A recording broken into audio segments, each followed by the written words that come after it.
Okay तो financial management की class शुरू करी जाए। कौन सा चैप्टर चल रहा था?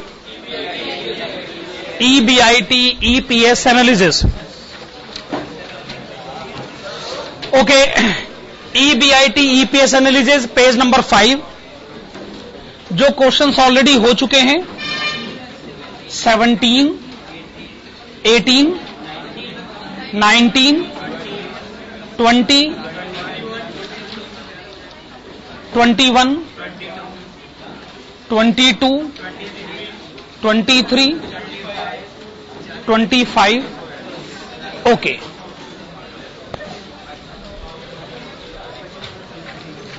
और जो क्वेश्चंस बचे हुए हैं 24, 26 एंड 27।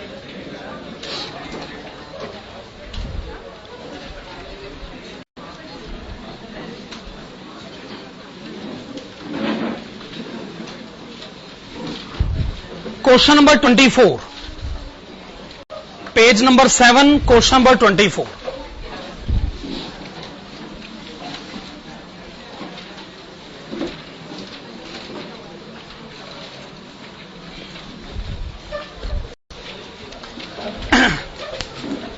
हाँ जी, okay. X company limited is considering 3 different plans to finance total project cost of rupees 100 lakhs. These are, plan A क्या है? प्लान ए क्या है कि 50 लाख रुपए इक्विटी शेयर होल्डर से मांगिए, 50 लाख डिवेंचर होल्डर से। प्लान बी, इक्विटी से 34 लाख, डिवेंचर से 66 लाख। प्लान सी अकॉर्डिंगली,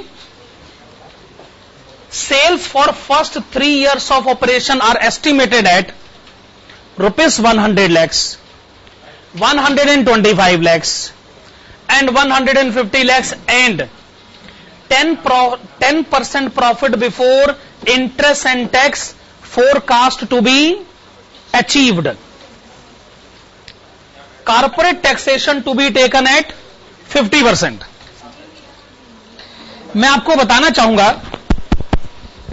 ये जब कहते हैं कॉर्पोरेट टैक्स तो इसका मतलब है इनकम टैक्स। ये बात मैं स्पेसिफिकली इसलिए कह रहा हूं, आप सब लोगों को बता दूं कि इनकम टैक्स एक्ट में एक और टैक्स पढ़ाया जाता है। इनकम टैक्स एक्ट में एक और टैक्स पढ़ाया जाता है, कॉर्पोरेट डिविडेंड टैक्स, सीडीटी। हम इसको पॉपुलरली डिविडेंड टैक्स के नाम से जानते हैं। क्या आप लोगों ने ऐसा कोई टैक्स पहले पढ़ रखा है? नहीं पढ़ा तो आप पढ़ेंगे जरूर। पूरे फाइनेंशियल मैनेजमेंट में हम इनकम टैक्स पर बात करते हैं, पर हम डिविडेंड टैक्स पर बात नहीं करते। हम डिविडेंड टैक्स पर बात क्यों नहीं करते? हम क्यों करें बात डिविडेंड टैक्स पर? बड़ा सवाल तो ये उठता है। हम कोई आपको इनकम टैक्स लॉ पढ़ा रहे हैं? डिविडेंड टैक्स इस साल है, हो सकता है अगले साल ना हो, तो क्या हम फाइनेंशियल मैनेजमेंट की किताबें बदल देंगे? देखो भाई, ऐसा है, इनकम टैक्स लॉ से हम अपनी थोड़ी दूरी बनाकर रखते हैं। इसलिए अगर आपको लगता है कि हम कॉर्पोरेट डिविडेंड टैक्स पढ़ रहे हैं तो अपनी गलती यही ठीक कर लीजिए। कॉर्पोरेट डिविडेंड टैक्स पढ़ाना हमारी जिम्मेदारी नहीं है। हां, इनकम टैक्स के बारे में हम बात जरूर करेंगे। ओके, तो पूरे फाइनेंशियल मैनेजमेंट में डिविडेंड टैक्स पर डिस्कशन नहीं होगा। खैर, आगे बढ़ते हैं। Compute EPS in each of the alternative plans of financing for the 3 years and evaluate the proposals. चलिए, आप क्या करेगा,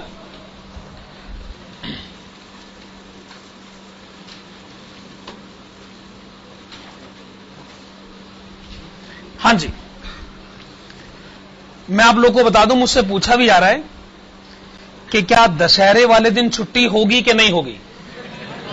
तो मैं आपको बता देता हूं, हां, जिस दिन दशहरा होगा उस दिन मेरी क्लास नहीं होगी। दशहरा जिस दिन होगा उस दिन की छुट्टी है आप लोगों की। अब ये मुझे नहीं मालूम कि दशहरा ट्यूसडे, थर्सडे, सैटरडे को आता है कि नहीं आता। जिस दिन दशहरा होगा उस दिन शाम को मेरी क्लास नहीं होगी, तो आप उस दिन की छुट्टी मान लीजिए, ठीक है ना। अब ट्यूसडे, थर्सडे, सैटरडे दशहरा नहीं आए तो ये मेरा तो कसूर नहीं है ना भाई, ठीक है। तो मेरे ख्याल से हो गया जवाब।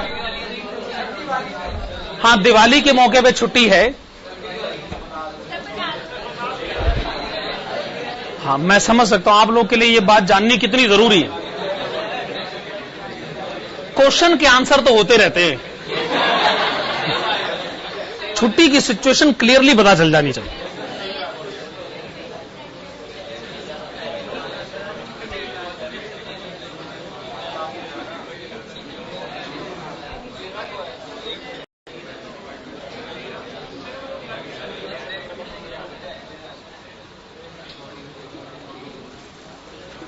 Okay, November 13 and November 15, Tuesday and Thursday, ये दो आपकी छुट्टियां होंगी। नवंबर 13 एंड नवंबर 15।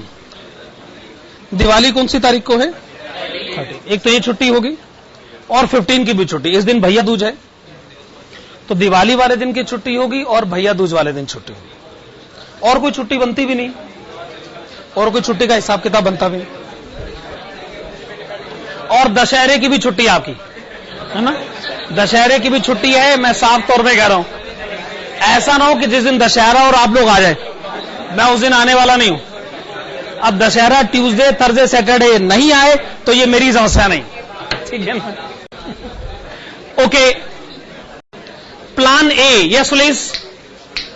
प्लान ए क्या है कि इक्विटी से फाइनेंसिंग होनी चाहिए 50 लाख और डिबेंचर से फाइनेंसिंग होनी चाहिए 50 लाख। ओके, ये प्लान ए है।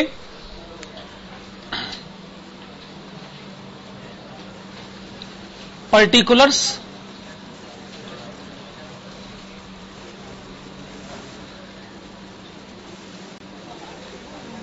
Year 1, year 2 and year 3।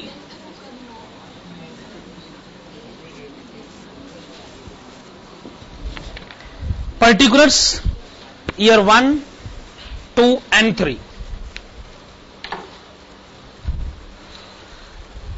तो पर्टिकुलर्स में आप सबसे पहली बात क्या लिखना चाहेंगे? ईबीआईटी। और ईबीआईटी के ब्रैकेट में क्या लिखना चाहेंगे? 10% ऑफ सेल्स। 10% ऑफ सेल्स ना।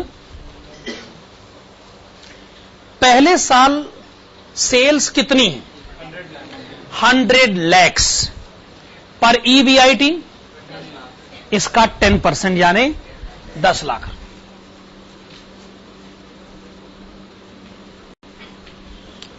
सेकेंड ईयर में सेल कितनी है?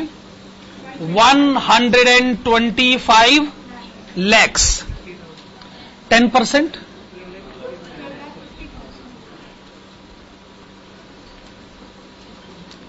थर्ड ईयर 150 lakhs, 10%, 15 lakhs,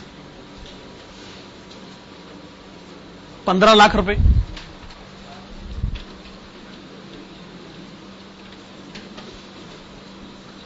आप इसमें से माइनस करिएगा इंटरेस्ट, आप इसमें से इंटरेस्ट माइनस करिएगा। प्लान ए से आपने पैसों का इंतजाम किया है, इसमें डिबेंचर हैं 50 लाख के, रेट ऑफ इंटरेस्ट है 8%।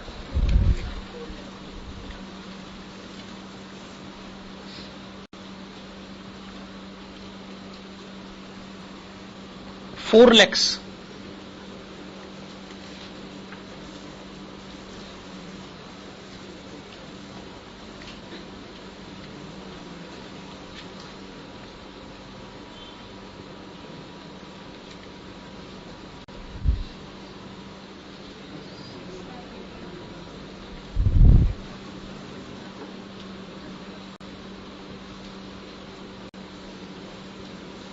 6 lakhs and 8,50,000 and 11 lakhs.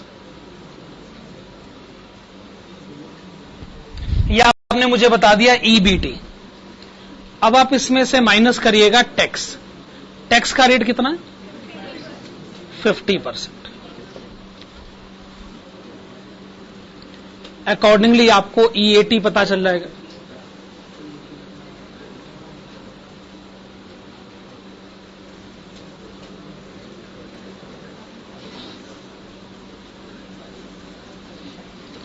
$4,25,000.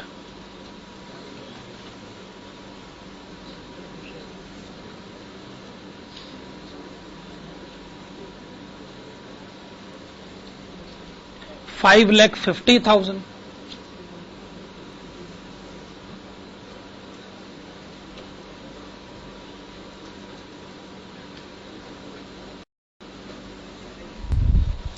ये आपने मुझे बता दिया ईएटी. नेक्स्ट लाइन में आप लिखेंगे नंबर ऑफ इक्विटी शेयर्स.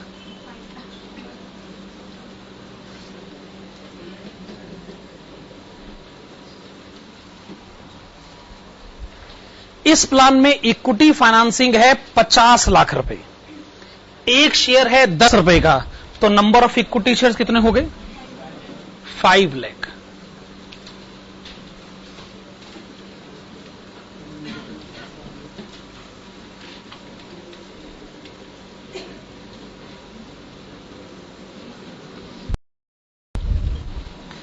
अब मुझे ईपीएस बताएं. 0.6, 0.85, 1.1.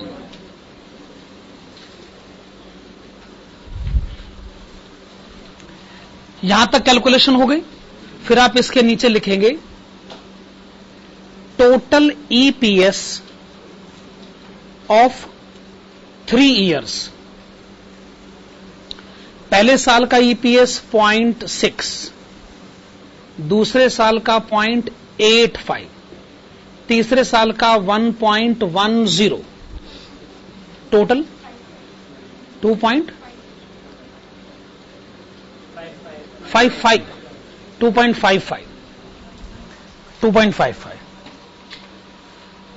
इसका मतलब 3 साल में कुल मिलाकर अगर सोचा जाए तो एक शेयर पर टोटल इनकम अर्न करी जाएगी 2.55.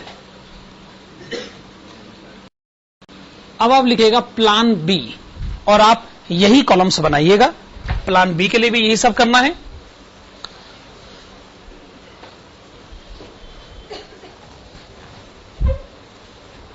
Particulars year 1, 2 and 3. एक बार फिर से ईबीआईटी है 10% ऑफ सेल्स. वही है, पहले साल की सेल 100 lakhs, ईबीआईटी उसका 10%. उसी तरीके से सेकेंड ईयर में भी और थर्ड ईयर में भी एकदम वही अमाउंट है.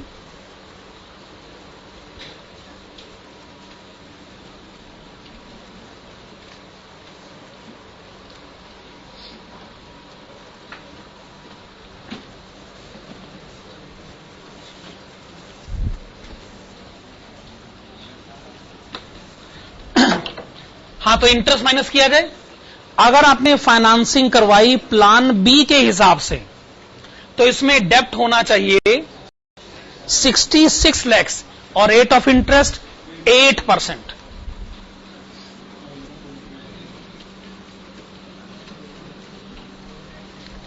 $66 lakhs 8% कितना हुआ?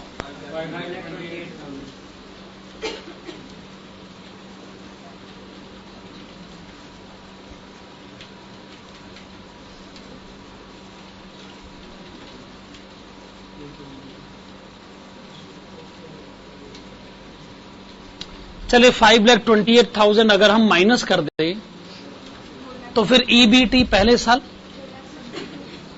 4,72,000, 7,22,000, 9,72,000, 72,000. Okay, 9,72,000.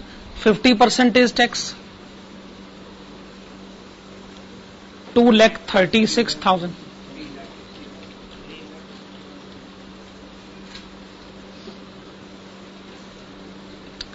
3,61,000.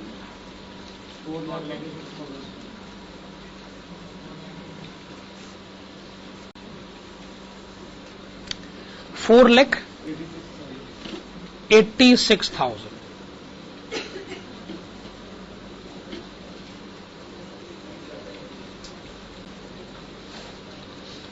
4,86,000.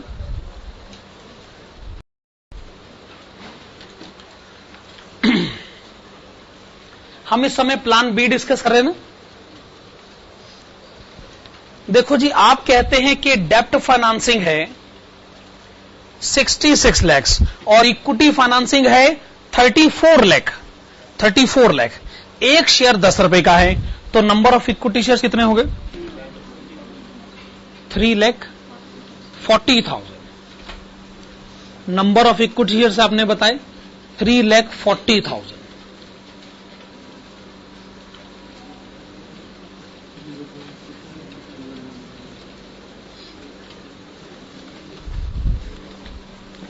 आइए हम EAT को नंबर ऑफ इक्विटी शेयर से डिवाइड करें ताकि हमें पता चल जाए EPS।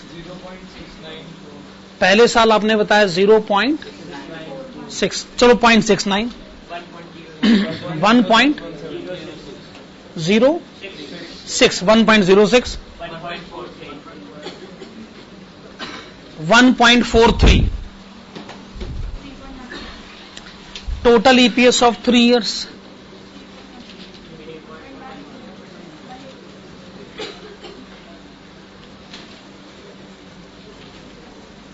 कितना टोटल है? 3.18। हाँ जी, प्लान बी प्लान ए से तो अच्छा ही है कम से कम। यही कैलकुलेशन प्लान सी के लिए भी करनी है, तो ऑब्वियस सी बात है जिस प्लान में total EPS of 3 years maximum आएगा हम उसी प्लान के फेवर में अपनी बात कह देंगे।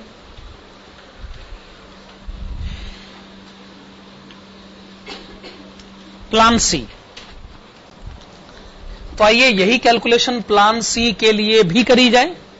उसके लिए फिर से यही कॉलम्स बना लिए जाएं।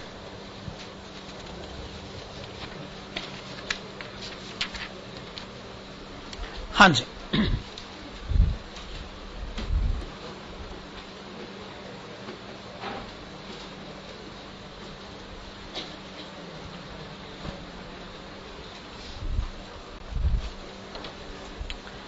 प्लान सी क्या है कि डेप्ट फाइनेंसिंग होनी चाहिए 75 लाख, रेट ऑफ इंटरेस्ट होना चाहिए 8%।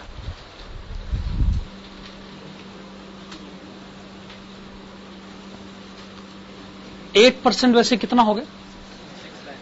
6 lakh.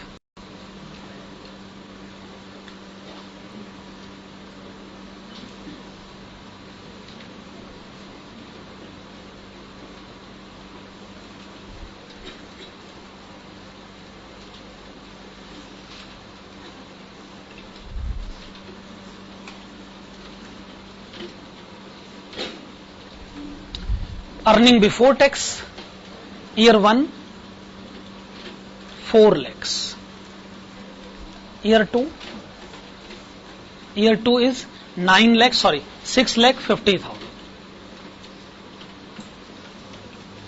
and year 3 is 9 lakh। चलिए 50% टैक्स माइनस कर देते।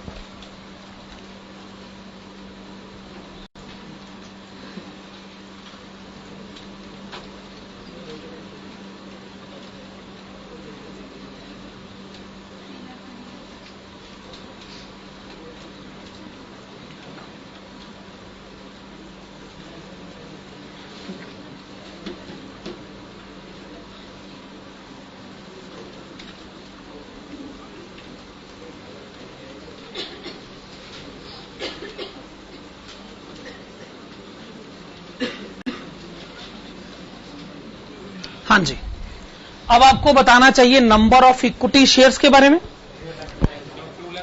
2,50,000, 2.5 लाख।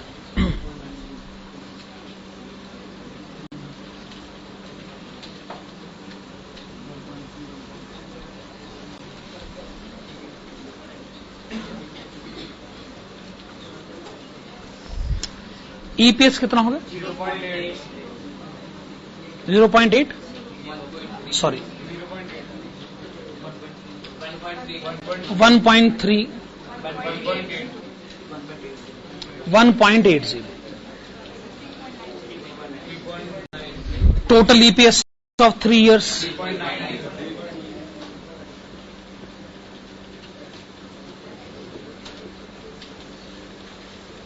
3.90। तो आप कौन से प्लान के फेवर में? सी के फेवर। तो आप लिखिएगा conclusion.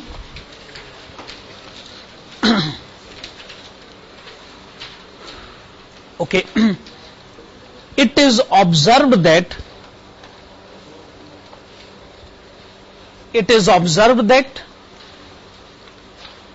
total EPS of 3 years, total EPS of 3 years is maximum in plan C. Total EPS of 3 years is maximum in plan C, full stop. Hence, it is advised to arrange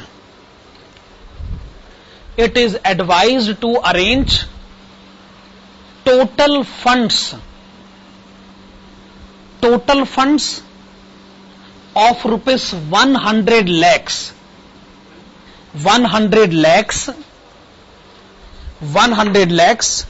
in such a manner that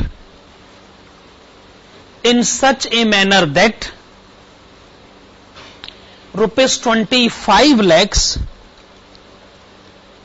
comes from equity financing.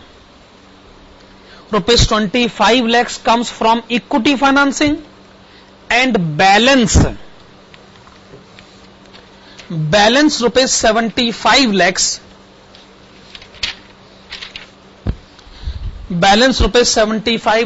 comes from 8% डेप्ट financing. 8% डेप्ट financing. तो बड़ा simple सा question था ये हमारे लिए, ठीक। We come to question number 26। Question number 26 की तरफ आइएगा। क्वेश्चन नंबर 26, हाँ जी। PQR enterprises has assets of rupees 20 crores financed by 1 crore equity share of rupees 20 each। तो आपके पास 20 करोड़ की एसेट है, आपके पास 20 करोड़ का शेयर कैपिटल है।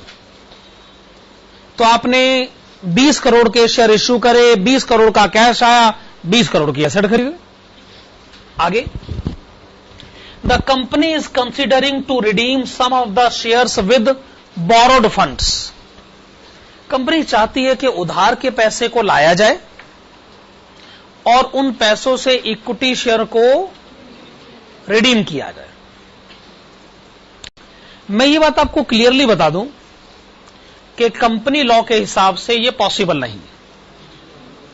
बोरोड फंड्स को लाकर इक्विटी शेयर को रिडीम नहीं किया जा सकता। तो इसमें हम क्या कर सकते हैं? नहीं होगा पॉसिबल कंपनी लॉ में। क्या हम फाइनेंशियल मैनेजमेंट की क्लास में बाकी सब्जेक्ट्स के पॉइंट भी डिस्कस करेंगे? ये हमारी जिम्मेदारी तो नहीं बनती ना। कल को कंपनी लॉ बदल जाए तो अच्छा, फिर हम क्या करेंगे? और दूसरी बात, फाइनेंस पढ़ाते समय अगर आप हमको कानूनी मामलों में उलझाओगे तो क्या आपको नहीं लगता कि आपका फाइनेंस कमजोर हो जाएगा? क्यों हम उन बातों के बारे में डिस्कस करें? सवाल तो ये उठता। एक और बात यह है, कंपनी में भले ही इस तरीके की लिमिटेशन हो, पार्टनरशिप फर्म में तो ऐसी कोई लिमिटेशन नहीं है ना। अगर पार्टनर को पैसे लौटाने हैं तो उधार के पैसे लाकर लौटाए जा सकते हैं। तो फाइनेंस कहता है आप ना हमको इन बातों से ऊपर उठ के सोचो। अब हमारे आंसर में ये पॉइंट मत डालो जी वहां ये होता है वहां ये होता है। अब वहां जो होता है फिर वही की क्लास में पढ़ो, उनकी बातें आप हमारे यहां तो नहीं पढ़ सकते ना। सीधी सी बात याद रखिएगा, जैसे बाकी क्लासेस में हमारी बातें डिस्कस नहीं होती तो हमारी क्लास में उनकी बातें भी डिस्कस नहीं हो सकती। आगे बढ़ते हैं फिर। The company is considering to redeem some of the shares with borrowed funds which it can obtain at 15%. The expected EBIT considering tax rate of 50% for next year is rupees 5 crores. Number 1, the firm is considering two alternatives of 25% debt and 50% debt to total funds. Find out expected EPS for both the alternatives. Second point हम बाद में पढ़ेंगे, पहले आप लिखिएगा answer to the first point और heading डालेगा computation of EPS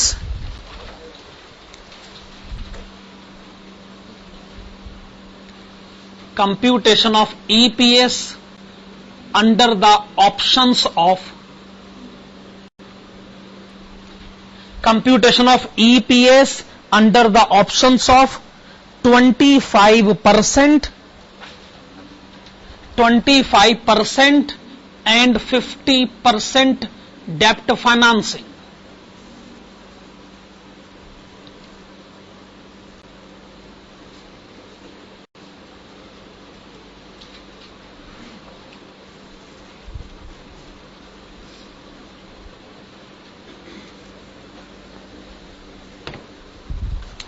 अब ये कॉलम्स बनाएंगे। पर्टिकुलर्स 25% डेप्ट एंड 50% डेप्ट।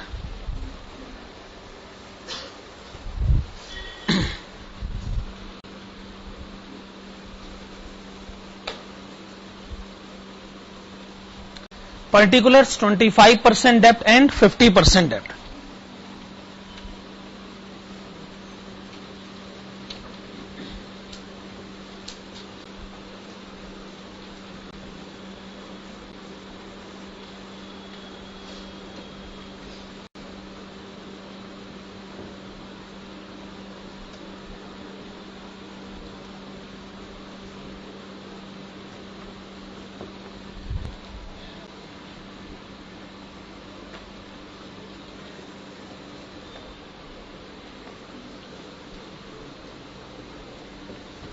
हाँ जी, इक्विटी कैपिटल एंड 15% डेब्ट कैपिटल, टोटल कैपिटल। देखिए पहली लाइन में लिखा है कि आपका कैपिटल है 20 करोड़ रुपए। पहली लाइन में लिखा है कि आपका कैपिटल है 20 करोड़ रुपए, तो आप टोटल कैपिटल लिखिएगा 20 करोड़ रुपए। 20 करोड़ में इतनी जीरो होती है ना, 20 करोड़।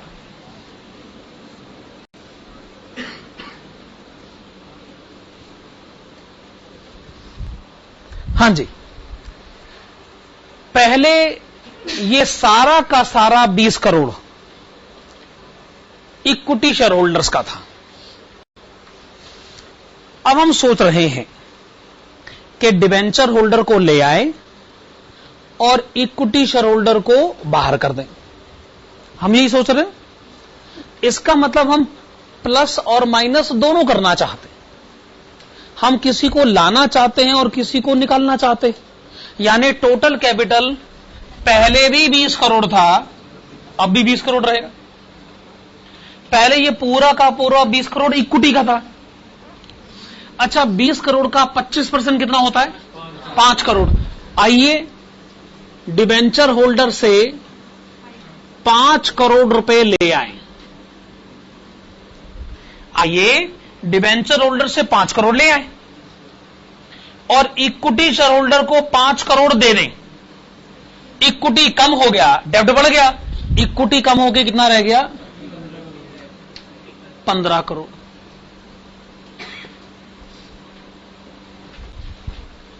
टोटल वही 20 करोड़, डिवेंचर 5 करोड़ बढ़ गया, इक्विटी 5 करोड़ घट गया, टोटल वही 20 करोड़। अब डिवेंचर 10 करोड़ इंक्रीज करे और इक्विटी 10 करोड़ डिक्रीज करे।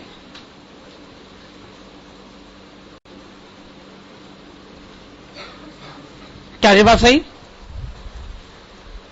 डिवेंचर आपने 10 करोड़ इंक्रीज करे, इक्विटी आपने 10 करोड़ डिक्रीज किया, टोटल कैपिटल अभी भी वही 20 करोड़ का 20 करोड़। ओके,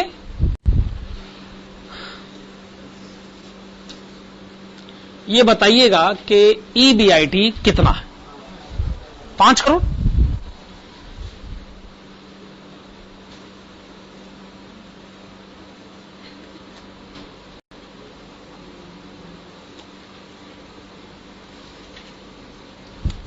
इसमें से हम क्या माइनस करें?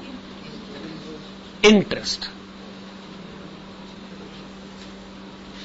कितना इंटरेस्ट है? 5 crore 15%, 75 lakhs।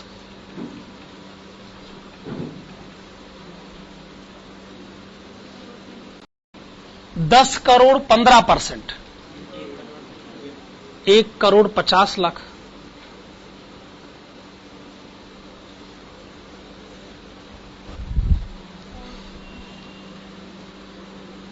So we get EBT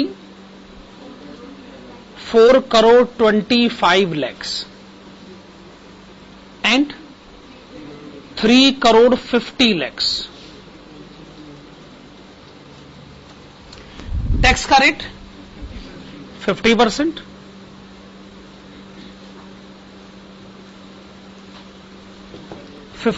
यानी 2 crore 12 lakhs 50,000।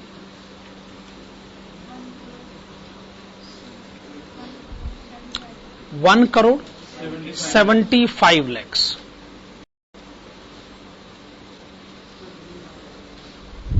So we get EAT 2 crore 12 lakhs 50,000 and 1 crore 75 lakhs।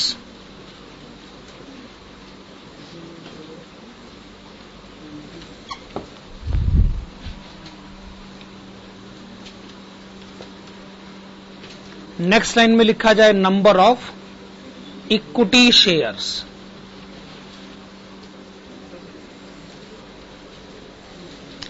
वैसे एक शेयर कितने का है? 20 रुपए का।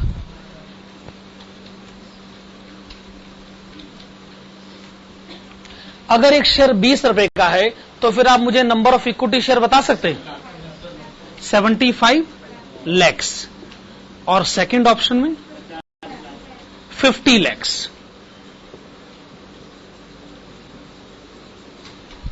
चलिए EAT को नंबर ऑफ इक्विटी शेयर से डिवाइड करते हैं और हमें EPS पता चल रहा है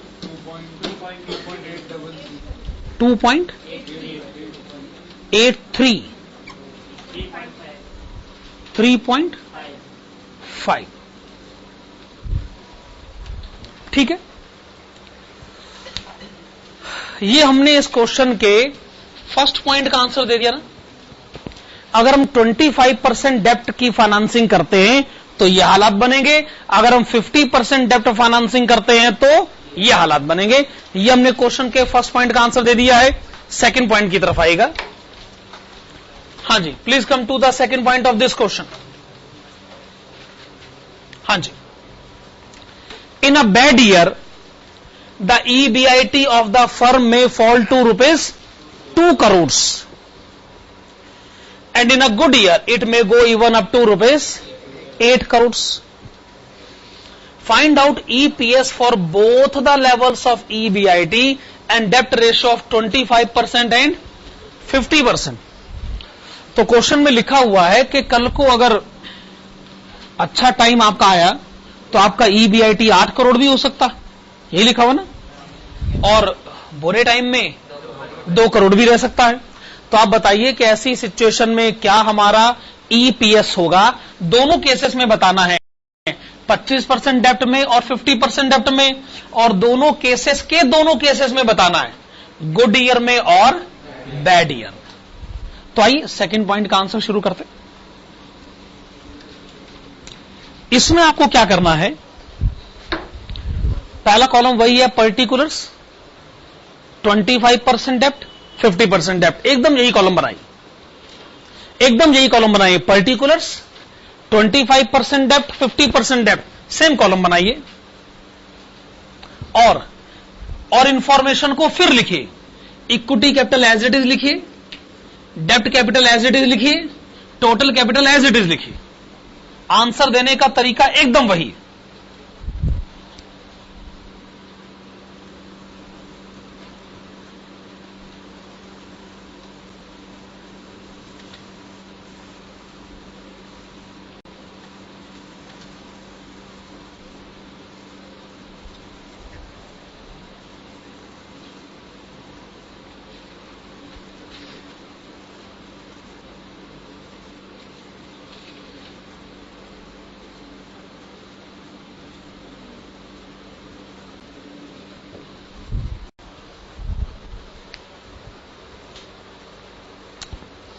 और दोनों ऑप्शंस को, यानी 25% डेप्ट और 50% डेप्ट, दोनों ऑप्शंस को दो सिचुएशन में फिर डिवाइड करें। दोनों ऑप्शंस को दो सिचुएशन में डिवाइड करना है, good year and bad year.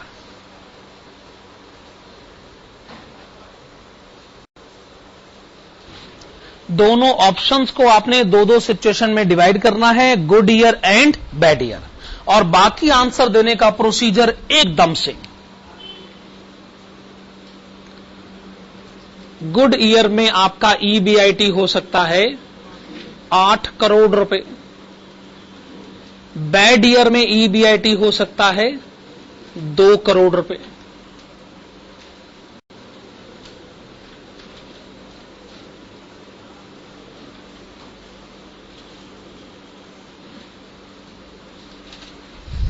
चलिए, ये आपने लिखा ईबीआईटी, इसमें से आप क्या माइनस करना चाहेंगे, इंटरेस्ट। ओके, इंटरेस्ट देखो जी, अगर 5 करोड़ का डेप्ट है तो 15% हो गया 75 लाख।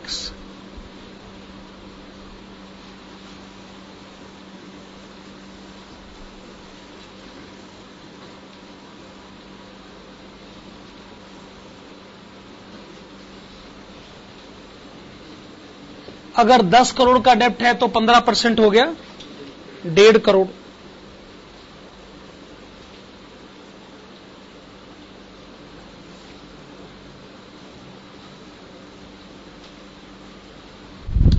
चले, ईबीआईटी में से अगर इंटरेस्ट माइनस करें तो फिर हमें ईबीटी पता चलेगा। पहले केस में 7 करोड़ 25 लाख, 1 करोड़ 25 लाख, 6 करोड़ 50 लाख, 50 लाख। ठीक है ना। टैक्स का रेट कितना है, 50%। 50% tax, this is 3 crore 62 lakh 50,000।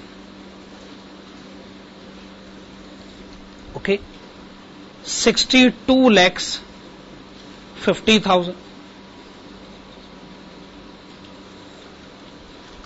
This is 3 crore 25 lakhs.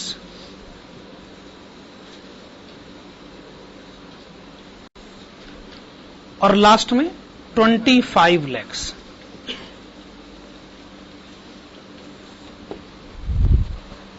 So we are able to get EAT 3 crore 62 lakhs 50,000.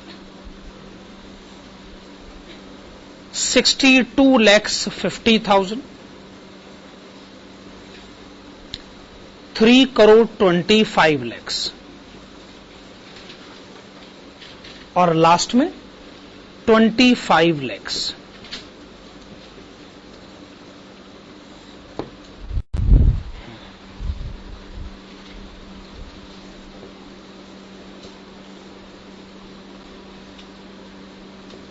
Number of equity shares, number of equity share पहले केस में कितने? 75 लाख।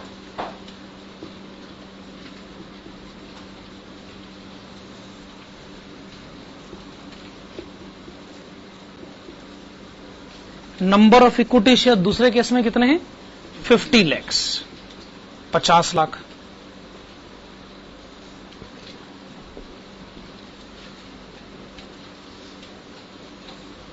तो फिर ईपीएस कैलकुलेट किया जाए 4.83, 4.83, 0.83, 0.83, 6.5, 0.5।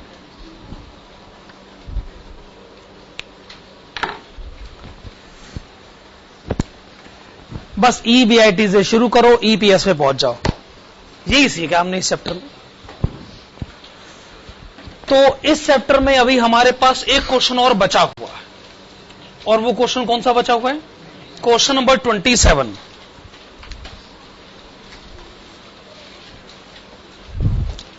देखिए, जो क्वेश्चन नंबर 27 है, कुछ कह नहीं सकते कि आज की क्लास में वो हम करेंगे कि नहीं करेंगे, वो नहीं कह सकते। अगर टाइम मिलेगा तो कर लेंगे। अभी हमको स्टार्ट करना है नया चैप्टर, पॉइंट ऑफ इंडिफरेंस।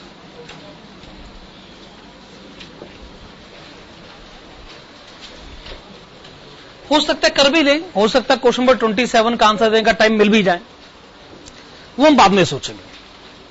अभी तो हम लोग शुरू करेंगे पॉइंट ऑफ इंडिफरेंस, जो कि पेज नंबर 9 से शुरू भी है। बस एक क्वेश्चन नंबर 27 ही बचा ना, और तो कोई क्वेश्चन नहीं, और आपको उसके लिए कोई पेज छोड़ने की जरूरत नहीं है। वो जब भी आएगा तो आप उसी समय उस क्वेश्चन का आंसर करिएगा, कोई पेज बीच में मत छोड़िए, वो हो जाएगा, उसी समय हो जाएगा। हां, तो आइए शुरू करते हैं पॉइंट ऑफ इंडिफरेंस। हां जी, लिखेगा।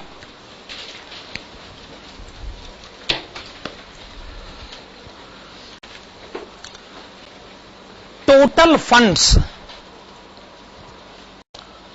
Funds may be arranged, total funds may be arranged under different methods. Total funds may be arranged under different methods and from different sources, and from different sources of equity capital, comma preference capital and debt capital.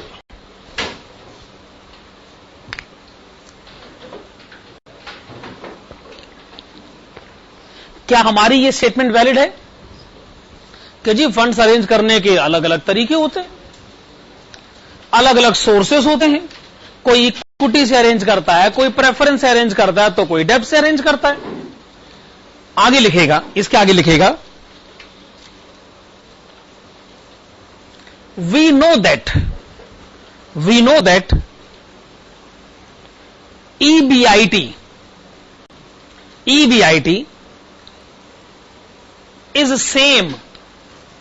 EBIT is same under different methods. We know EBIT is same under different methods. इतने question करें, option 1, option 2, option 3 होते थे, पर हर एक में EBIT हमेशा same ही रहा। EBIT हमेशा सेम होता है ना। However, लेकिन however EPS is different, and we always select such method of financing. We always select such method of financing which produces maximum EPS under the given circumstances. Which produces maximum EPS under the given circumstances.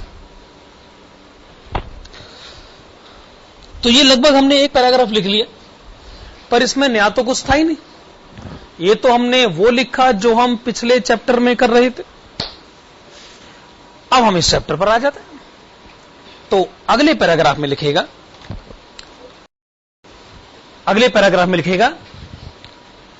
In the concept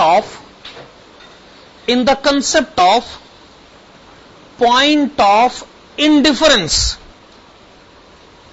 in the concept of point of indifference, comma, we take the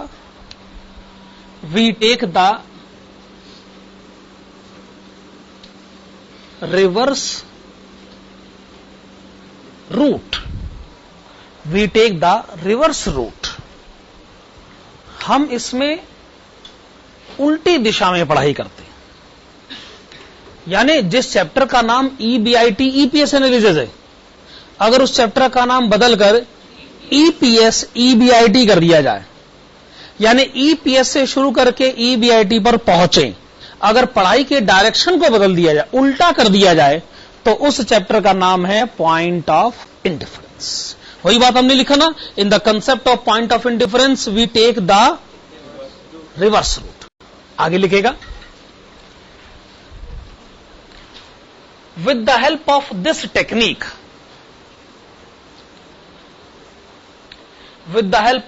technique, comma, we calculate such level of EBIT. We calculate such level of EBIT which produces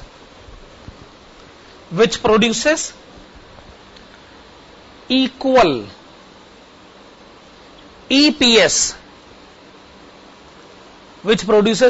EPS, among different alternatives,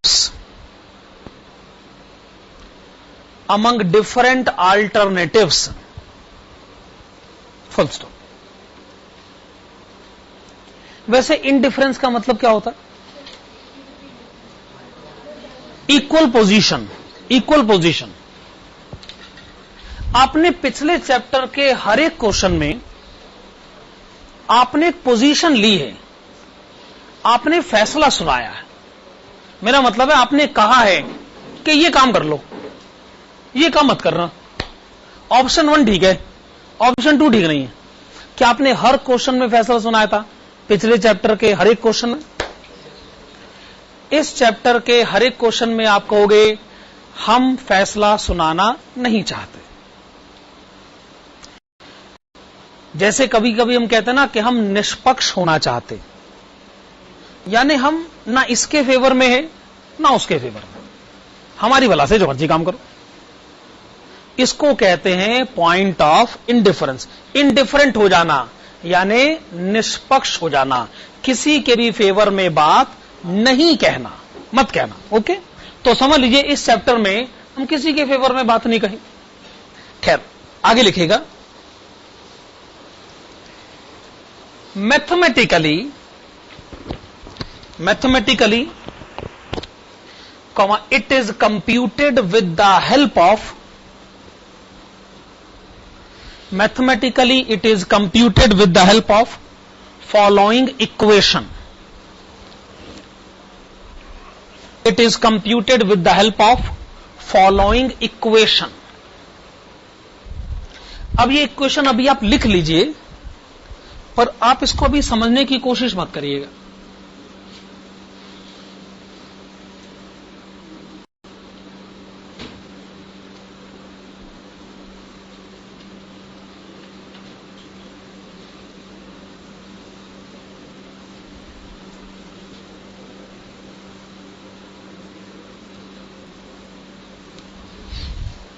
बड़ी abbreviations इसमें use हो रही, लेकिन बस एक question की बात है, फिर ये सारे पॉइंट्स क्लियर हो जाएंगे।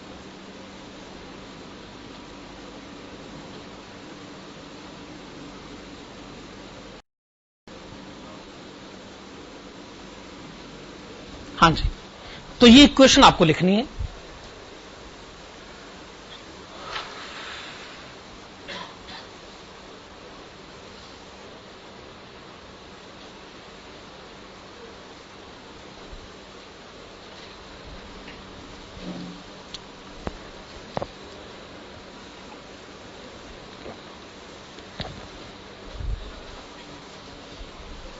तो जो हमने एब्रिविएशंस यूज करी हैं उनकी फुल फॉर्म लिख लें। I1 एंड I2, जो हमने टर्म यूज करें I1 एंड I2, उनके मतलब हैं interest in option 1 and option 2। I1 यानी इंटरेस्ट इन ऑप्शन 1, I2 यानी interest in option 2। I1 I2 के मतलब interest in option 1 and interest in option 2।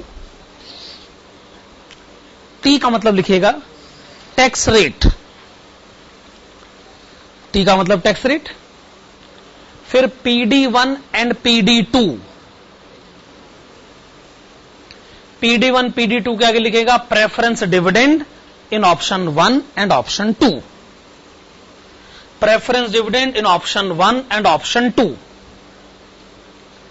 N1 और N2 के मतलब लिखिएगा number of equity shares, number of equity shares in option 1 and option 2।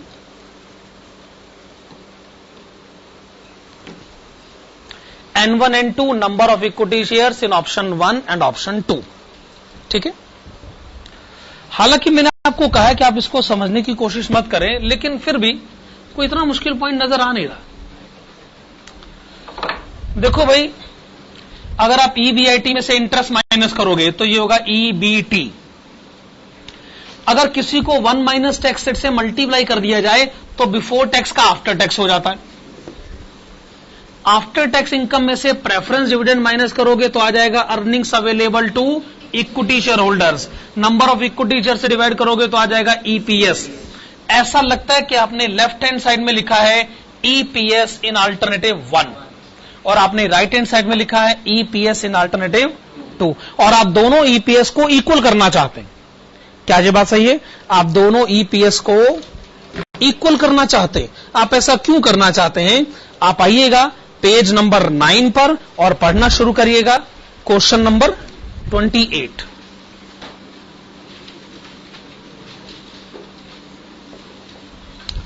Question number 28, page number 9।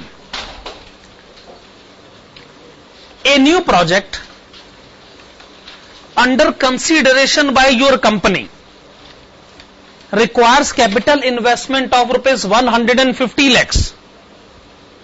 Interest on loan is 12%, tax rate is 50%.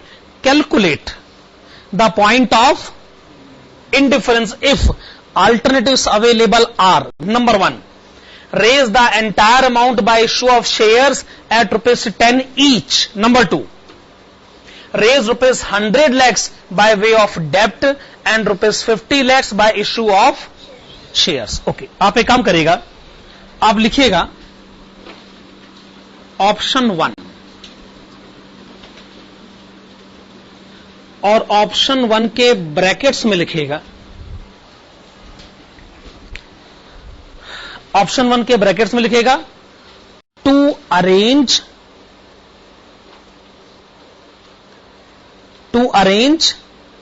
Rupees 150 lakhs, जो कि आपकी total financial requirement है। to arrange rupees 150 lakhs by issue of new equity shares. Option 1 क्या है? अगर आपको 150 लाख रुपए चाहिए तो आए नए इक्विटी शेयर इश्यू करें। अगर आपने फंड्स को अरेंज करने का ये ऑप्शन सेलेक्ट किया तो बताइए इस ऑप्शन में आपको इंटरेस्ट कितना पे करना होगा? नील। तो लिखेगा I1 नील। जब कोई डेब्ट कैपिटल ही नहीं है तो इंटरेस्ट ही नहीं है। अच्छा बताइएगा इस ऑप्शन में आपको प्रेफरेंस डिविडेंड कितना पे करना होगा? नील। प्रेफरेंस कैपिटल नहीं तो प्रेफरेंस डिविडेंड नहीं। अच्छा ये बताइएगा कितने इक्विटी शेयर इश्यू करोगे? सोच के बताइए। 15 lakhs, 15 लाख। क्या ये बात हम ठीक कह रहे हैं? 15 लाख। आपको टोटल चाहिए 150 लाख। एक शेयर 10 रुपए का। कितने इक्विटी शेयर्स? 15 लाख। ओके, आपने ऑप्शन 1 के बारे में जरूरी बातें पता कर ली हैं। अब आप लिखिएगा option 2।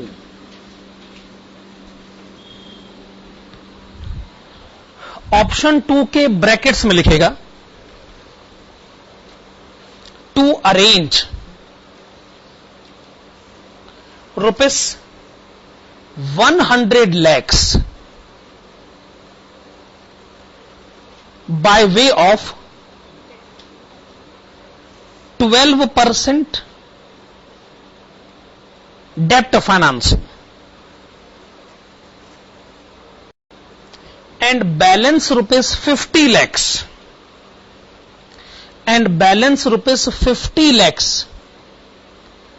by way of equity shares.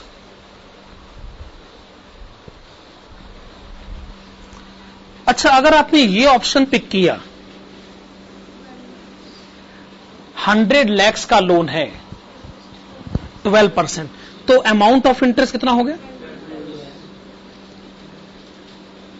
12 lakhs, 12 lakh रुपए। अच्छा, इस ऑप्शन में प्रेफरेंस डिविडेंड का अमाउंट कितना होगा? इस ऑप्शन में भी प्रेफरेंस डिविडेंड का कोई अमाउंट नहीं होना चाहिए।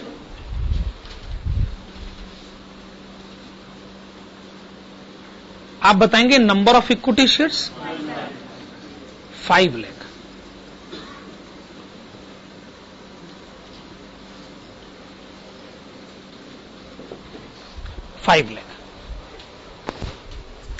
चलिए, दोनों ऑप्शन के बारे में आपने कुछ जरूरी बातें पता करी। ये जरूरी बातें तो हमने ऐसे ही बता दी, हालांकि पॉइंट ऑफ इंडिफरेंस क्या अभी हमें पता नहीं। अब आप हेडिंग डालेगा computation of point of indifference. अब आप हेडिंग डालें computation of point of indifference. Computation of point of indifference, ये आपने हेडिंग डाली। इसमें आप क्या करिएगा कि जो इक्वेशन थी ना, अब आप इस इक्वेशन को एज इट इज लिखो। ये इक्वेशन जो है एज इट इज लिखो।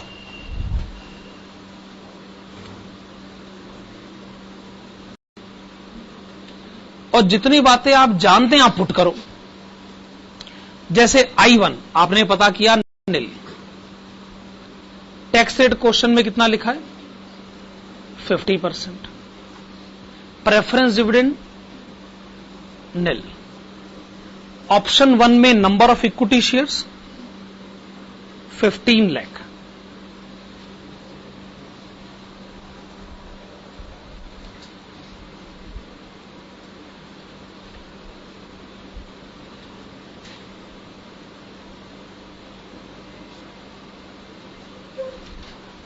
Tax rate 50%। सेकंड ऑप्शन में प्रेफरेंस डिविडेंड नील। अच्छा, number of equity shares 5 lakh.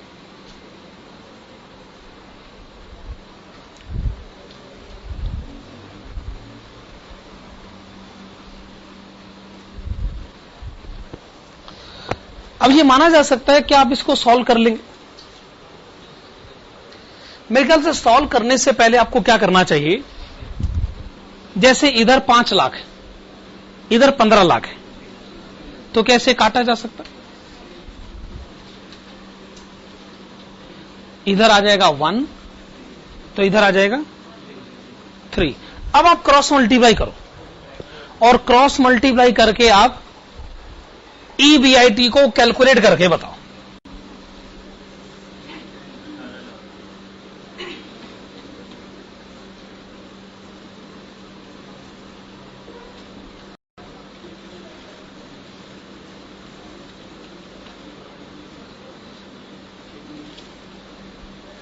कितना बताया आपने?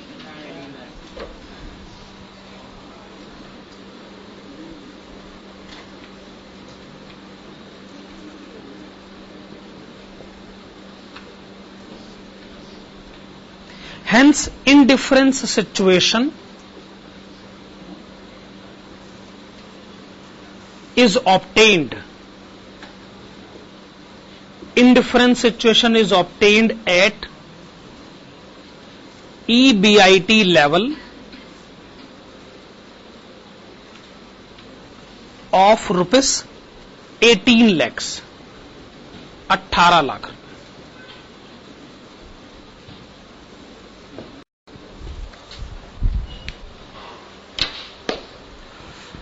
अब हमने इसको कैलकुलेट तो कर ही लिया है, अब हमें इसको समझ भी लेना चाहिए, तो समझने का काम शुरू किया जाए। देखिए,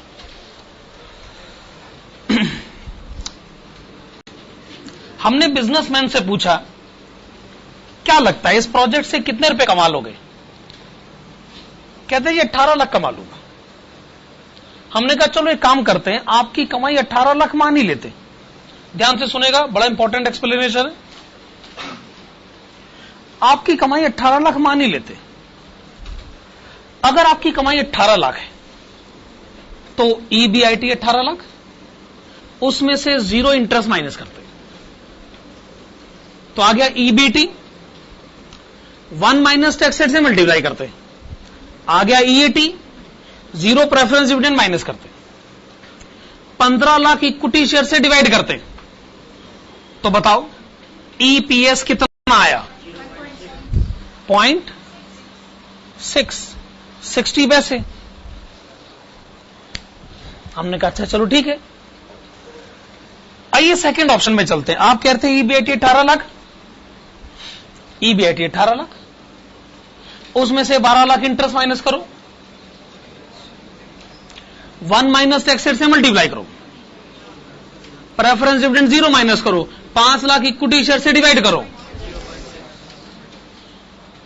0.6। हमने कहा भाई साहब आपने अगर 18 लाख ही कमाने हैं तो हमारे पास क्या करने आया? यही जानने के लिए ना कि पैसों का इंतजाम ऑप्शन 1 से करें कि ऑप्शन 2 से करें। जिसे मर्जी कर लो भाई, क्योंकि जैसे मर्जी पैसों का इंतजाम करो, आपने कमाना तो 18 लाख ही है, और 18 लाख की कमाई आपको EPS 0.60 ही देगी, भले ही फंड्स का अरेंजमेंट ऑप्शन 1 से करो या ऑप्शन 2 से करो।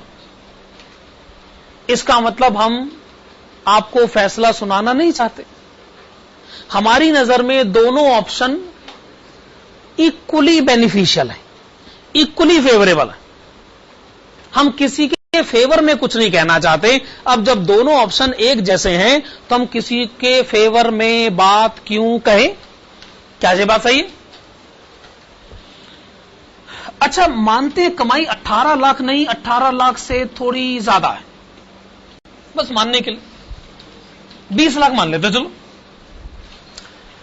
अगर मैं यहां EBIT के बदले 20 लाख लिखता हूं, -0, 1 minus x divided by 15 lakh, 0.67।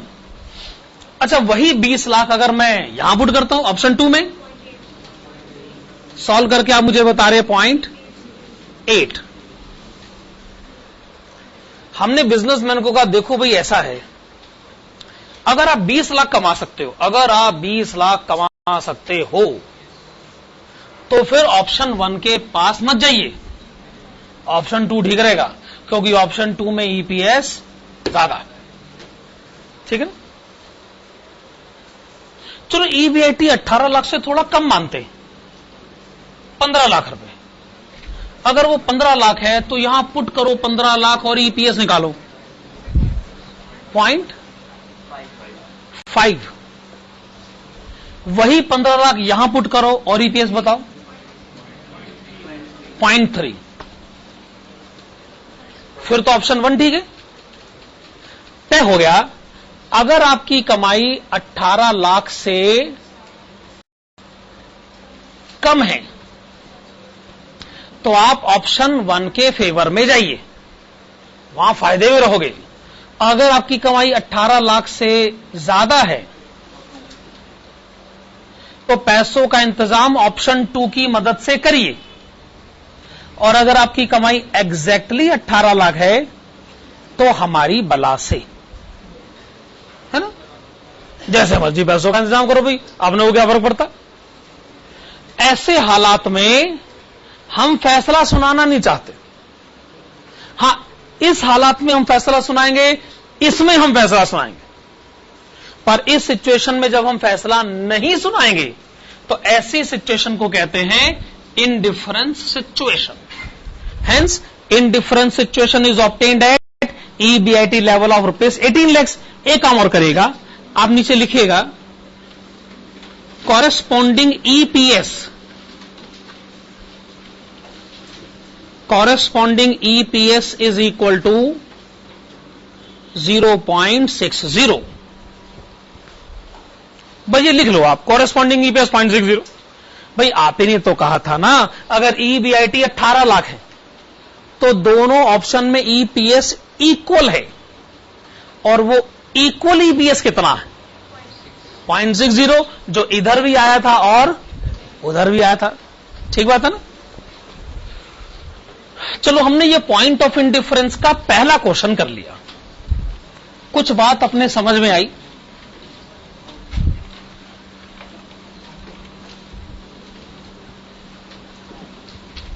अब आप एक काम करिएगा, वो पिछले चैप्टर का जो एक क्वेश्चन छूट गया था उसमें वापस आई। मैंने कहा था ना, मैं हो सकता है करवा भी दूं आज की क्लास में वो question. Question number 27,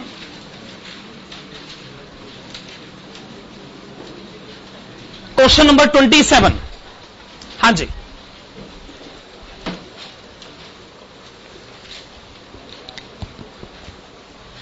okay. DMC corporation currently has 1 lakh share of common stock। Common stock का मतलब equity share at rate of ₹50 per share। It has ₹2 million in 7% bonds। The company is considering ₹4 million expansion program that it can finance with either number 1 all common stock at ₹50 per share, number 2 all bonds at 9%। The company estimates that if expansion program is undertaken, it can attain in the near future ₹1 million in EBIT। A, the company's tax rate is 40%, calculate EPS for each plan। B, what is the indifference point between the alternatives? And C, draw EBIT EPS graph। आप लिखिएगा answer to the A point और heading डालेगा computation of EPS, computation of EPS under different plans,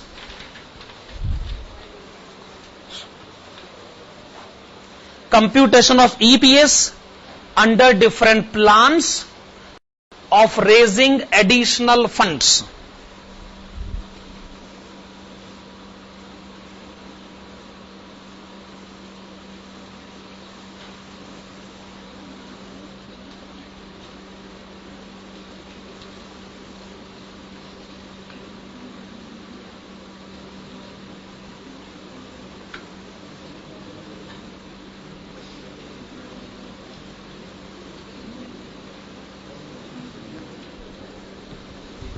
चलिए आप ये columns बनाइएगा, particulars, plan first and plan second.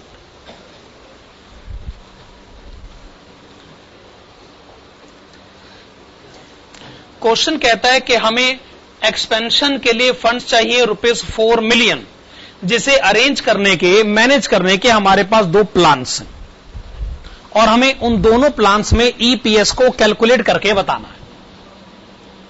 तो आप कुछ ऐसे लिखिएगा, इक्विटी कैपिटल,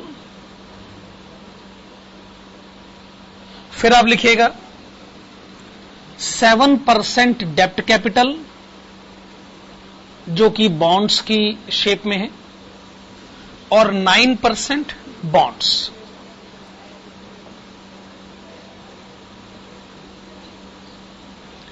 इन तीनों का जो भी टोटल होगा वो है कैपिटल एम्प्लॉयड।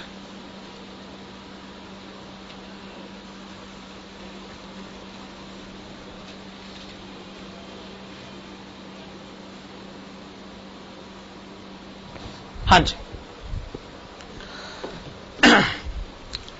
आपके पास पहले से हैं 1 लाख शेयर 50 रुपए के हिसाब से।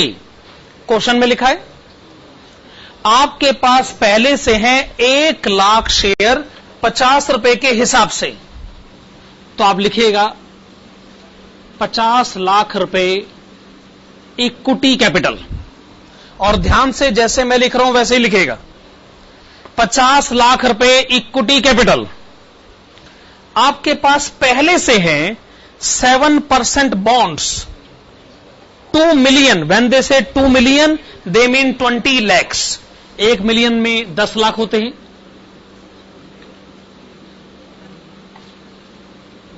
20 लाख रुपए।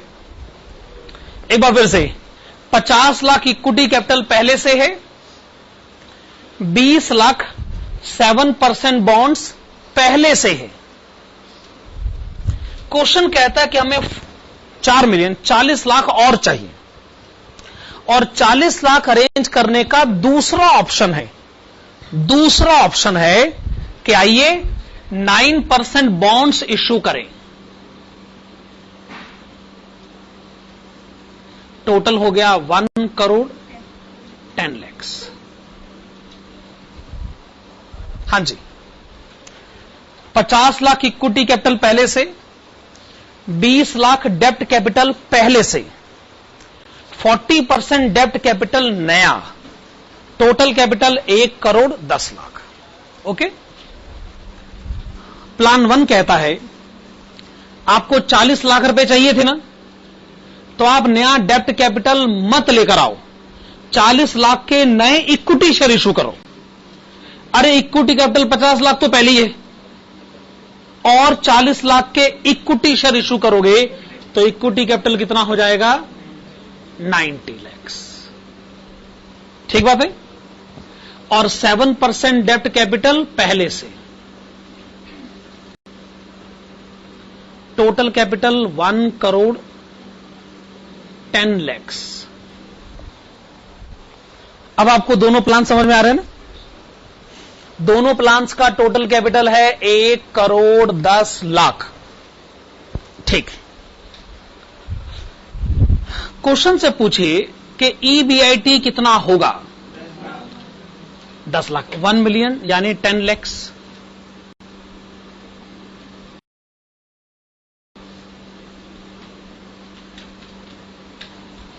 ओके। क्वेश्चन में बताया गया है ईबीआईटी 10 लाख 1 मिलियन।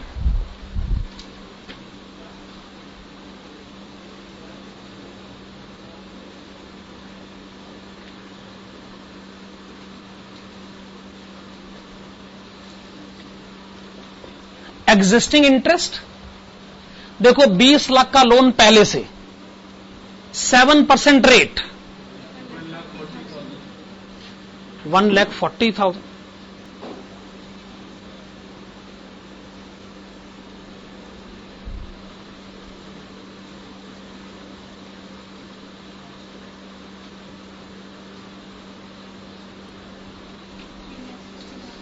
₹40 लाख का डेप्ट कैपिटल और 9%,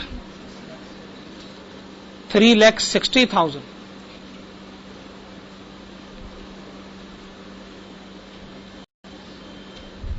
आप EBIT में से इंटरेस्ट माइनस करें, 8,60,000 एंड 5 lakhs। टैक्स का रेट बताइए। 40%।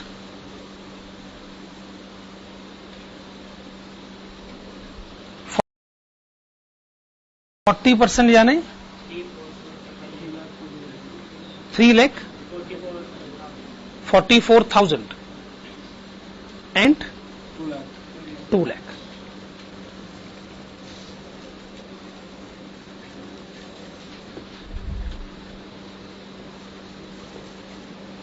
EAT 5,16,000, 5,16,000 और 3 lakh.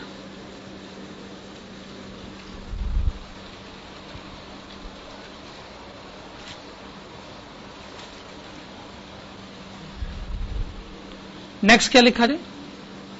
Number of equity shares.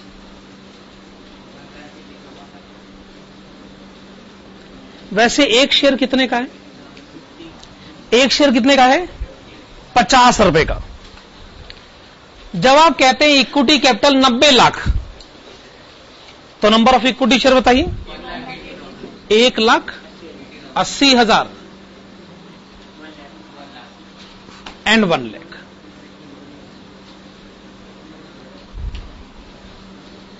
फिर तो आप मुझे EPS भी बता सकते हैं। 2.87 एंड 3। 2.87 एंड 3। क्वेश्चन ने पूछा तो नहीं है, लेकिन अगर पूछता क्वेश्चन तो हम कहते हैं ठीक है, प्लान सेकंड के हिसाब से फर्स्ट अरेंज कर लीजिए, क्योंकि यहां पर EPS ज्यादा है। ए पॉइंट का आंसर हमने दे दिया ना। क्वेश्चन ने क्या कहा था कि एक हमारी एग्जिस्टिंग सिचुएशन है और हमें नए फंड चाहिए, तो बताइए नए फंड्स प्लान 1 से आए या प्लान 2 से आए तो EPS का अमाउंट कितना हो जाएगा। तो हमने क्वेश्चन के ए पॉइंट का आंसर दे दिया है। आइए अब हम इसके बी पॉइंट की तरफ बढ़े। क्या है बी पॉइंट? के दोनों प्लान्स में पॉइंट ऑफ इंडिफरेंस बताइए। मेरा मतलब है EBIT 10.5 लाख है, हमने पूछा बताओ कौन सा प्लान सही रहेगा। आपने कहा जी प्लान 2 ठीक है। क्यों? क्योंकि EPS में इसमें ज्यादा है। क्या ऐसी भी कोई सिचुएशन हो सकती है, क्या ऐसा भी EBIT का अमाउंट हो सकता है जब आप प्लान 1 प्लान 2 के बारे में फैसला सुनाने से मना कर दे? हेडिंग डालेगा computation of point of indifference. Computation of point of indifference.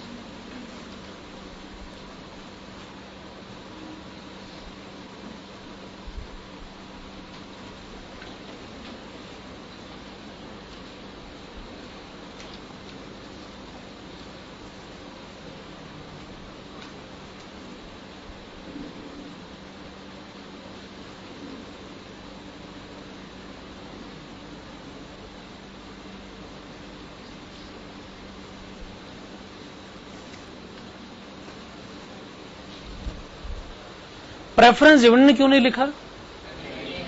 तो है ही नहीं, तो लिखने से क्या फायदा, इसलिए नहीं लिखा।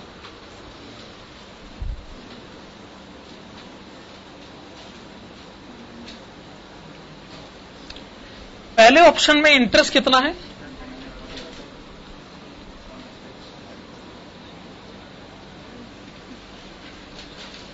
अच्छा, प्लान 1 में एक बार फिर से, प्लान 1 में 90 लाख कहां से आया है? आपके पास पहले से इक्विटी कैपिटल है 50 लाख और आपने 40 लाख के इक्विटी शेयर और इश्यू करे हैं, तो 50 लाख जमा 40 लाख 90 लाख ही तो हुआ। खैर, प्लान 1 में इंटरेस्ट कितना है? 1,40,000। टैक्स का रेट 40%। प्लान 1 में नंबर ऑफ इक्विटी शेयर 1,80,000।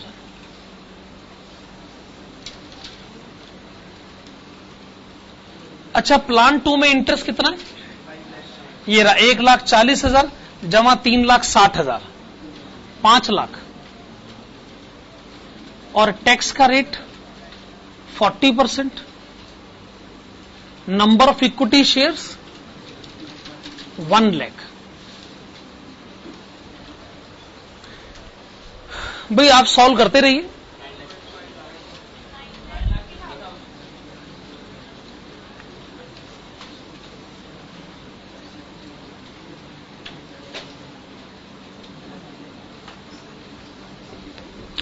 तो आपने मुझे बताया ईबीआईटी ₹9,50,000।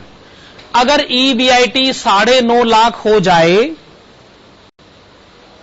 तो दोनों प्लान में ईपीएस इक्वल हो जाएगा। आपने अभी अभी कहा था अगर ईबीआईटी 10 लाख है तो ईपीएस इक्वल नहीं, पर अगर ईबीआईटी 9.5 लाख हो जाए तो ईपीएस इक्वल हो जाएगा। साबित करें, साबित करें। यही 9,50,000 पहले इधर पुट करके देखो, कैलकुलेशन करके देखो जी ईपीएस कितना आ रहा है। वही 9.5 लाख इसमें भी पुट करके देखो, उसमें भी वही आ रहा है। तो चूंकि दोनों में सेम आ रहा है तो इसका मतलब ये इंडिफरेंस का आंसर है। तो आप नीचे लिखो corresponding EPS is equal to ₹2.7। corresponding EPS is equal to ₹2.7। ठीक है ना? अब हम इस क्वेश्चन के सी पॉइंट की तरफ बढ़े। प्लीज कम टू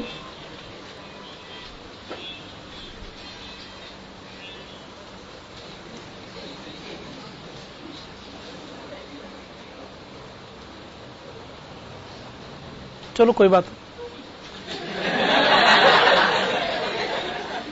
क्या कर सकते हैं।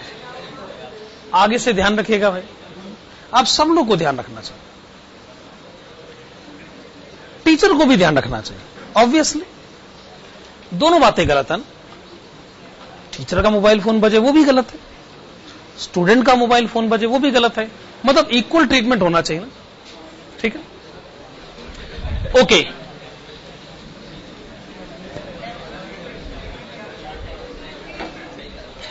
बस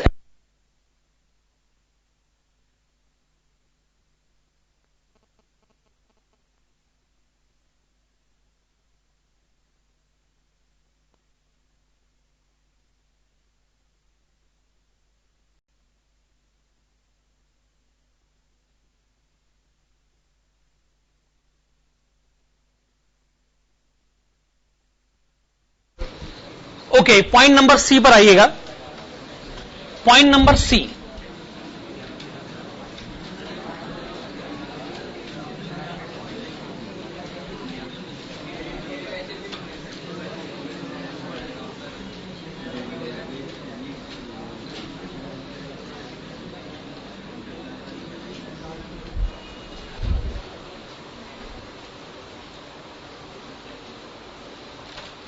ये और बड़ी प्रॉब्लम है। मैं ये तो उम्मीद करता नहीं कि आप लोग आपस में कंसेप्ट के बारे में बात कर रहे होंगे। तो स्टूडेंट को कब रियलाइज होगा कि अब वो स्कूल में नहीं पढ़ता भाई।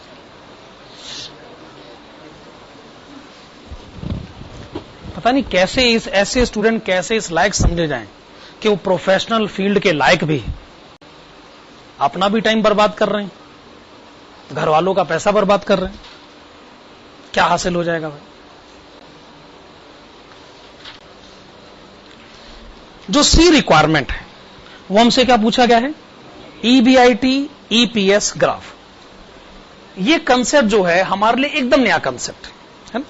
बेसिकली अगर हम इस क्वेश्चन का आंसर दे रहे हैं तो इसी कंसेप्ट के लिए दे रहे हैं, क्योंकि ये कैलकुलेशन कोई मुश्किल कैलकुलेशन तो थी नहीं। और पॉइंट ऑफ इंडिफरेंस का तो एक क्वेश्चन हुआ तभी हमें पता चल गया था कि ये कोई मुश्किल कंसेप्ट तो है नहीं। हम इसको समझना चाहते हैं बेसिकली है क्या। ग्राफ हम लोगों ने ठीक है पहले भी कई बार बनाया होगा, लेकिन ग्राफ ईबीआईटी और ईपीएस के कंटेक्स्ट में जरूर इसमें कुछ स्ट्रांग लॉजिकल एक्सप्लेनेशन निकल कर आने चाहिए। तो आइए इस कंसेप्ट को शुरू करते हैं। देखो जी, पहला है प्लान फर्स्ट। जो कुछ भी मैं लिख रहा हूं, जिस भी पैटर्न में लिख रहा हूं, आप भी उसी पैटर्न में लिखेगा। एक है ईबीआईटी, दूसरा है ईपीएस। पैटर्न को बदलने की कोशिश मत करिएगा, जैसे मैं लिख रहा हूं आप भी लिखिएगा। जब हम ए पॉइंट का आंसर दे रहे थे तो हमने क्या देखा कि अगर ईबीआईटी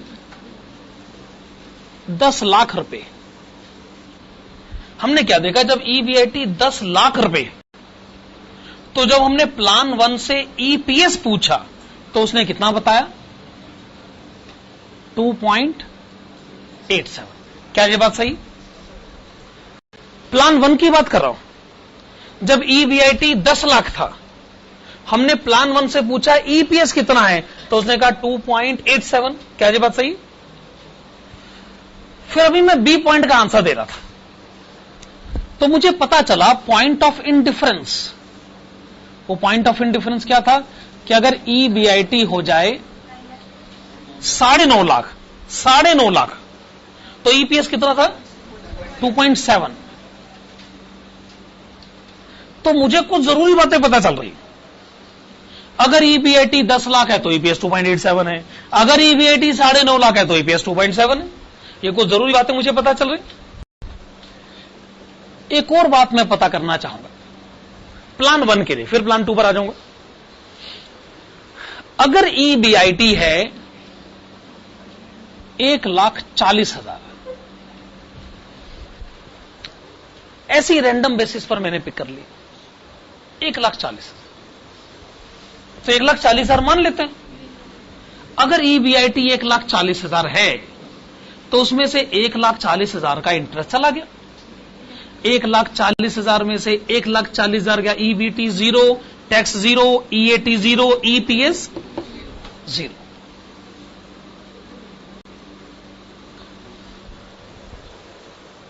कैलकुलेशन देखिएगा, ऑब्जेक्टिव मत देखिएगा। ऑब्जेक्टिव तो देर से क्लियर होता है।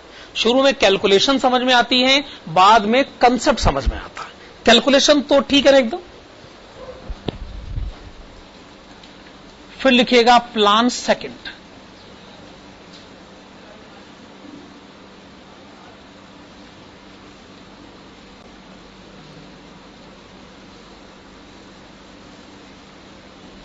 जब ईबीआईटी 10 लाख था तो आपने ईपीएस कितना बताया था?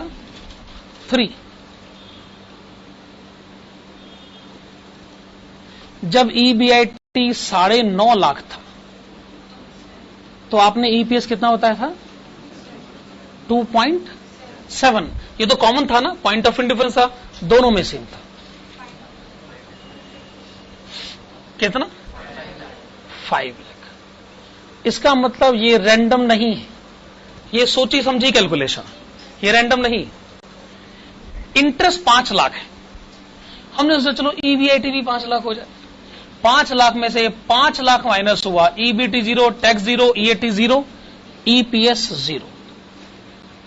बड़ी सोची समझी गई कैलकुलेशन है, ये रैंडम नहीं। चलिए ये कैलकुलेशन हमारी समझ में आ गई ना, और बिना मतलब के तो कैलकुलेशन होती नहीं। हमारा ऑब्जेक्टिव है जी, हमको ईबीआईटी ईपीएस ग्राफ समझ में आना चाहिए। उसके लिए मैं जरूर इन कैलकुलेशंस को इस्तेमाल करने वाला हूं।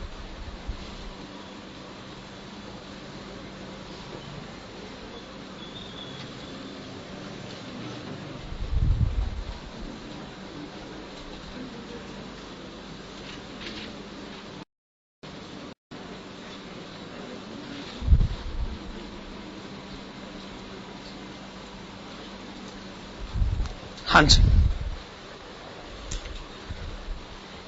ईबीआईटी ईपीएस मैं वर्टिकली रिप्रेजेंट करना चाहता हूं। ईपीएस हॉरिजेंटली रिप्रेजेंट करना चाहता हूं ईबीआईटी। मैथमेटिक्स में आपने सीखा होगा कि एक इंडिपेंडेंट वेरिएबल होता है, एक डिपेंडेंट वेरिएबल होता है। मैं उन भारी भरकम शब्दों को इस्तेमाल नहीं करना चाहता हूं। सीधी सी बात है, एक तरफ ईबीआईटी है और एक तरफ ईपीएस। ठीक है ना? मैं क्या देखता हूं कि ईपीएस तो बड़ी छोटी फिगर है, पर ईबीआईटी बड़ी फिगर है। ईबीआईटी 10.5 लाख, 9.5 लाख, बड़ी फिगर है। तो ईबीआईटी हम लिख लें रुपीस इन लैक्स, और ईपीएस हम लिख लें रुपीस। हम ऐसा कर सकते हैं ना कि जी ईबीआईटी तो लैक्स रुपीस में है, ईपीएस रुपीस में। ईपीएस छोटी सी फिगर है। ईपीएस के बारे में पहले बात कर लें। 1 रुपये, 2 रुपये और 3 रुपये, 1, 2 and 3। ओके, अब अपने को चाहिए ईबीआईटी।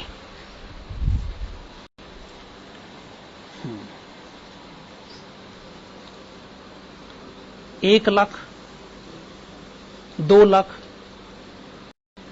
3 लाख, 4, 5, 6,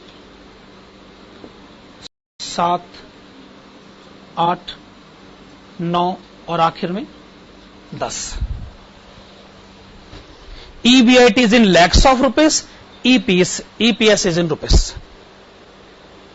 ठीक है, तो ग्राफ बनाना शुरू करें। प्लान 1 कहता है अगर ईबीआईटी है 10 लाख तो ईपीएस है 2.87। 10 लाख ईबीआईटी, ये रहा ना 10 लाख ईबीआईटी, ईपीएस 2.87।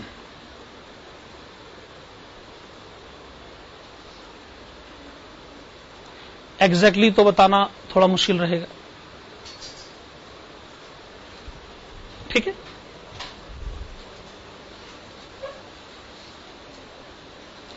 अगर ईबीआईटी है 9.5 लाख तो ईपीएस है 2.7।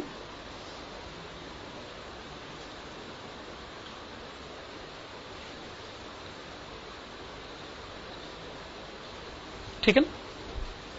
अगर ईबीआईटी है 1,40,000 तो ईपीएस है 0।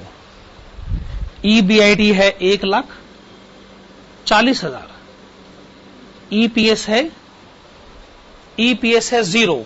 ईबीआईटी 1,40,000।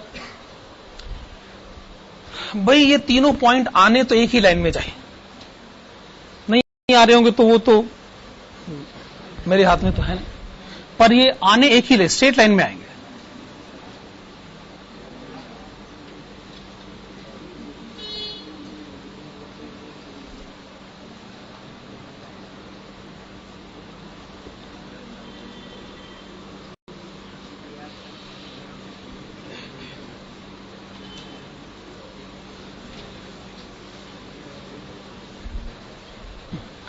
अब जैसा भी, मैं स्ट्रेट लाइन नहीं बना पाया हूं, मुझे इसका दुख रहेगा।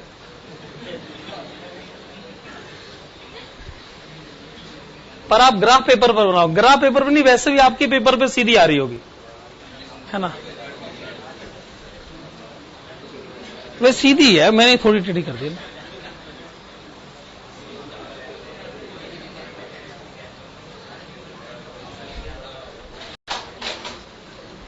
चलिए अब बात को आगे बढ़ाते हैं। अगर ईबीआईटी 10 लाख है तो ईपीएस कितना है? 3। अगर ईबीआईटी 10 लाख है तो ईपीएस कितना है? 3।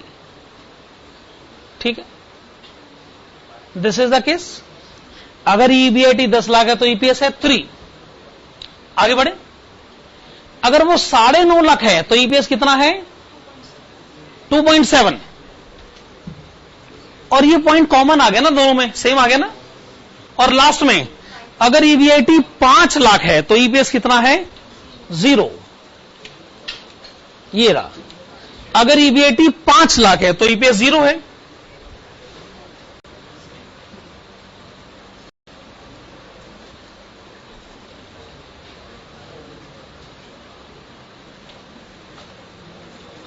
This is plan second.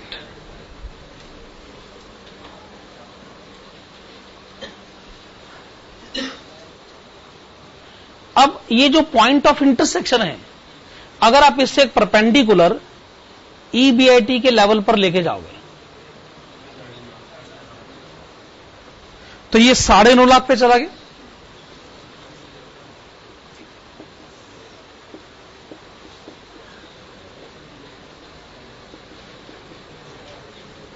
ठीक है ना?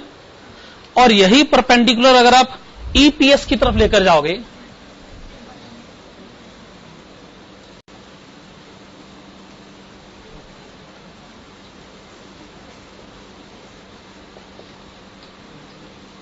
$2.7,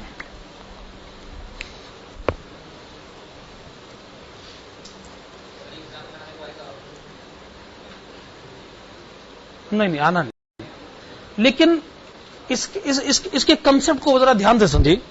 बेसिकली हम आपको मैसेज क्या देना चाहते हैं। देखो जी, इससे पहले की सिचुएशन और इसके बाद की सिचुएशन में फर्क है। इससे पहले देखा जा सकता है प्लान 1 का EPS ज्यादा है, प्लान 1 ऊपर है।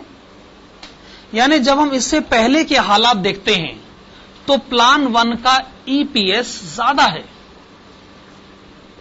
लेकिन इसके बाद हम क्या देखते हैं, प्लान 2 का EPS ज्यादा। इस पॉइंट ने करा क्या, फिर सिचुएशन बदल दी, हालात बदल दिए।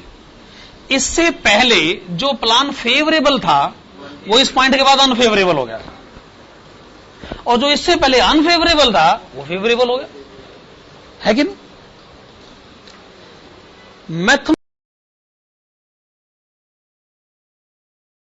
मैथमेटिक्स की बड़ी सिंपल सी फिलॉसफी है। लाइन तो उसका पॉइंट ऑफ इंटरसेक्शन होता है, वो 2 लाइनें मिलती, और पॉइंट ऑफ इंटरसेक्शन के बाद हालात भी बदलते। जो लाइन पहले नीचे होती है वो ऊपर चली जाती, जो लाइन पहले ऊपर होती है वो नीचे चली जाती। इसका मतलब पॉइंट्स इंटरसेक्शन से पहले जो सिचुएशन अनफेवरेबल थी वो फेवरेबल होगी, और फेवरेबल सिचुएशन अनफेवरेबल होगी। इसका मतलब हर समय आप फैसला देते हैं, सिर्फ एक समय ऐसा आता है जब आप फैसला नहीं देते, और वो समय कौन सा होता है, पॉइंट ऑफ इंटरसेक्शन वाला। तो जब 2 लाइनें इंटरसेक्ट करती हैं तो ये वो सिचुएशन होती है जब हम फैसला सुनाने से मना कर देते हैं, वरना उसके उधर के हालात और इधर के हालात में हम हर समय कुछ ना कुछ कहते रहते हैं, ये करो वो करो, ये ना करो वो ना करो। जैसे आपके घर वाले आपको हमेशा सुनाते रहते हैं, ये करो वो करो। कभी कभी वो स्पीचलेस हो जाते होंगे कि जी अब क्या करें। कभी क्या होता है, पड़ोसी जो है वो आपकी तारीफ कर दे तो फादर करें तो क्या करें, स्पीचलेस हो जाते हैं कि अब तो कुछ नहीं कर सकता।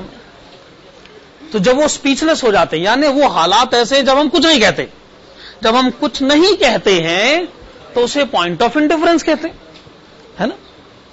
कई बार आपकी जिंदगी में भी ऐसे हालात आते होंगे, ना हां कहते बनता है, ना कहते बनता। क्या करें भाई, बस इसको बोलते हैं जी पॉइंट ऑफ इंडिफरेंस। हां कहूं तो भी फंसूं, ना कहूं तो भी फंसूं। पॉइंट ऑफ इंडिफरेंस, बेहतर है कुछ ना कहा जाए। वो व्यवस्था जहां मौन रहना उचित होता है, उस व्यवस्था को पॉइंट ऑफ इंडिफरेंस कहा जाता है। क्या ये बात अपने आप में सही है?